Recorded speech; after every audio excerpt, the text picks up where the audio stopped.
IPhone 10X max 2025 সালও কি usable? এটাতে আছে হলো 12 মেগাপিক্সেলের ওয়াইড ক্যামেরা এবং 12 মেগাপিক্সেলের টেলিফটো ক্যামেরা। ক্যামেরা কোয়ালিটি মোটামুটি এখনও ভালোই আছে, তবে নতুন অনেক ফিচার এখন পাওয়া যায় না এটাতে। আর এটা অনেক স্লিম একটা ফোন, আর এটাতে স্টেরিও স্পিকার আছে। আর ফ্রন্ট ক্যামেরা আছে হলো 7 মেগাপিক্সেলের।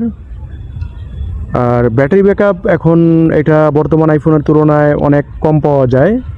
এটা ফুল চার্জ দিলে 3.5 থেকে 4 ঘন্টা ব্যাকআপ পাওয়া যায়। আর ভিডিও কোয়ালিটি এখনও মোটামুটি ভালোই আছে এটার, তবে নতুন আইফোনগুলোর সাথে কম্পেয়ার করলে কিছুটা পিছিয়ে থাকবে, তবে ইউজেবল আর কি।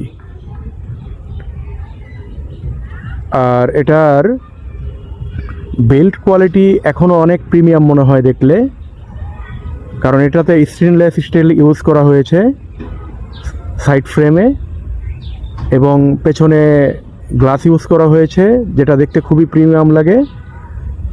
আর এটার ক্যামেরার যে মডিউলটা, এটা অনেক ছোট এখনকার ফোনের তুলনায়, তো দেখতে একটু পুরনো লাগে। আর সামনের পাশে একটা বড় একটা নচ আছে এটাতে, যেটা এখনকার ফোনগুলোতে থাকে না। এখনকার ফোনগুলোতে থাকে হলো ডাইনামিক আইল্যান্ড, তো সেখানে নচ থাকে আর কি। তো সব কিছু মিলিয়ে এই আইফোনটা 2025 সালে যারা নর্মাল ইউজের জন্য নিতে যাচ্ছেন তারা নিতে পারেন, কিন্তু যারা এটার কাছ থেকে বেশি কিছু আশা করবেন তারা এটা নেবেন না। তারা আরও বাজেট বাড়িয়ে আরও নতুন মডেলটা নেওয়ার চেষ্টা করেন। তো যারা অল্প বাজেটের মধ্যে একটা আইফোন ইউজ করতে যাচ্ছেন, তারা আইফোন 10X ম্যাক্স এখনও ইউজ করার ট্রাই করতে পারেন। অনেক স্লিম এটা, এখনকার ফোনগুলো যেমন মোটা, সেই দিক দিয়ে এটা অনেক স্লিম, খুবই হ্যান্ডি মনে হয় দেখলে। এখন তো 6.9 ইঞ্চি এসে গেছে, আর এটা হলো 6.5 ইঞ্চি ডিসপ্লে।